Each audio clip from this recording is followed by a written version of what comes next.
سیدہ طیبہ طاہرہ جناب سیدہ خدیجہ الکبریٰ رضی اللہ تعالیٰ میرے پیغمبر کی پہلی بیوی، جنہوں نے اسلام کے لیے اپنا مال بھی اللہ کی راہ میں قربان کیا، اپنے اسباب بھی، اپنی قوت بھی نبی علیہ السلام کے مشن کے لیے قربان کر دی۔ اسلام کے اندر دوسری خاتون جس نے ہر قسم کی مصیبت، پریشانی، دکھ، درد، ہر چیز کو بالائے طاق رکھ کر وقت کے سب سے بڑے بت، جابر، فاسق، ظالم، متکبر حکمران کے سامنے صدائے انقلاب برپا کیا، حق کو بیان کیا، وہ خاتون جس نے واقعہ کربلا کے بعد پیغام حسین کو بڑے مؤثر، بڑے مدبرانہ، بڑی حکمت، تدبیر کے ساتھ لوگوں تک پہنچایا اور اس وقت کے دشمن کے سارے ارادوں کو خاک میں ملا دیا۔ وہ خاتون کوئی اور نہیں، وہ جناب مولا کائنات کی بیٹی سیدہ فاطمہ الزہرا کی لاڈلی، نبی کریم صلی اللہ علیہ وسلم کی نواسی جناب سیدہ زینب رضی اللہ تعالی عنہ، وہ عظیم المرتبت ہستی کہ جنہوں نے صدائے انقلاب کو بلند کیا یزید کے دربار میں، اور دنیا کی کوئی مصیبت سیدہ زینب رضی اللہ تعالیٰ عنہ کو حق بیان کرنے سے نہیں روک سکی۔ مدینے سے مکہ المکرمہ، مکہ المکرمہ سے کربلائے معلیٰ، اور کربلائے معلیٰ سے یزید کے دربار میں دمشق کے اندر موجودہ ملک شام میں، وہ کون سی مصیبت تھی جو جناب سیدہ زینب پاک نے نہیں دیکھی؟ وہ راستے کی تھکاوٹ، دشمن کی تانہ زنی، اور آپ نے وہ عمر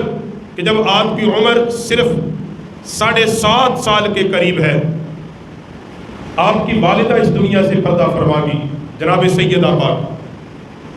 آپ کے پیارے نانا نبی رحمت علیہ السلام اس دنیا سے چلے بسے۔ آپ نے بچپن سے اپنے بھائیوں کی سرپرستی کی، کیونکہ آپ جناب امام حسین سے تقریباً 1 سال بڑی تھی، اور پھر میدان کربلا میں پہنچ کر جو مصیبتیں آئیں، اس سے بڑی کیا مصیبت کہ یہ وہ عظیم خاتون تھی جس نے اپنے 2 بیٹے میدان کربلا میں شہید کروائے۔ آل محمد، آپ کا نکاح عبداللہ بن جعفر طیار رضی اللہ تعالیٰ عنہ سے ہوا، ان کی زوجیت میں رہی، اور آپ نے اپنے جوان سالہ محمد بن جعفر طیار اور اون بن محمد کو میدان کربلا میں امام علی مقام رضی اللہ تعالی عنہ کے لشکر میں شامل فرمایا، اور انہوں نے پاک امام پر اپنی جانیں قربان کی۔ یعنی اس سے بڑا ایک ماں کے لیے کیا دکھ تھا، جس کے سگے بھتیجے اس میدان میں اس کی آنکھوں کے سامنے شہید ہوئے، سگے بھانجے اس میدان میں شہید ہوئے، اور اس سے بڑھ کے کیا ہوگا کہ شفیع رسول، آپ کے پیارے بھائی جو اس زمین پر مولا کائنات کی واحد نشانی تھی آپ کے لیے، جو سیدہ خاتون جنت کے وطن سے واحد نشانی تھی، امام علی مقام امام حسین پاک، وہ بھی شہید ہو گئے۔ اور بس یہیں پہ بات تو نہیں ختم ہوئی، کربلا کے میدان میں ان 72 شہیدان کربلا کے سروں کو نیزے پہ رکھا، اور کربلا سے دمشق تک موجودہ شام سفر کرایا، اور خواتین کو بھی رسیوں میں باندھا ہوا تھا قیدی بنا کے۔ واحد ایک مرد امام زین العابدین تھے۔ علماء نے لکھا ہے کہ پورے میدان کربلا کا جس نے نقشہ تبدیل کیا اور جس خاتون نے یزید کے سارے منصوبے ایک لمحے میں زمین بوس کر دیے، فرماتے وہ جناب سیدہ زینب پاک تھی۔ سیدہ زینب پاک تھی۔ جب دربار یزید میں آپ کو پیش کیا گیا اور یہ بات کہی گئی کہ کچھ کہنا چاہیں گی، یزید کا دربار بھرا ہوا تھا۔ یہ بات یاد رکھیں، لوگ کہتے ہیں جی یہ کیسے ہو سکتا ہے، یعنی مثالیں دیتے ہیں آج کل۔ دیکھو جو کوئی بھی بندہ یہ چاہتا ہے کہ اس کے دربار میں ایک عورت کھڑی ہو کے بات کرے تو یزید نے کیسے برداشت کیا، یہ جھوٹ ہے۔ ان بندوں کو یہ سمجھ ہی کوئی نہیں کہ عہدے کا جو لالچ ہوتا ہے نا، عہدے کا، کس کا؟ عہدے کا لالچ انسان کی آنکھ پہ پٹی باندھ دیتا ہے، اس پٹی میں سے عورت تو بڑی چیز ہے، اس کو اپنا ماں باپ نظر نہیں آتا۔ جی یزید ایک مملکت کا سربراہ تھا، اور وہ ایک ریاست کا نہیں تھا، زمین کے بہت بڑے حصے کا حکمران تھا۔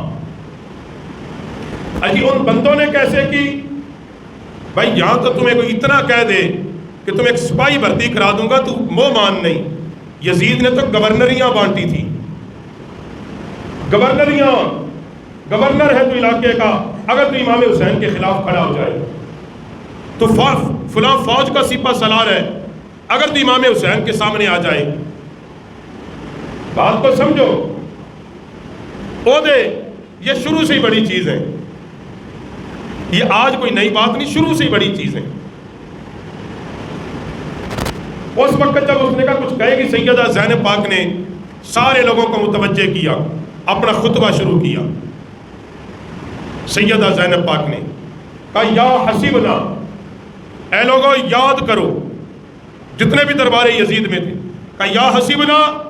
لوگوں یاد کرو، ابن سیدۃ الزہراء، میں سیدہ زہرا کی بیٹی ہوں۔ اور پھر کیا کہا؟ ابن مصطفیٰ، سیدہ زہرا مصطفیٰ کی بیٹی تھی۔ پہلا جملہ آپ نے یہ کہا لوگوں میری آواز میں اتنی جو گرج ہے، اتنی قوت ہے، اتنی توانائی ہے،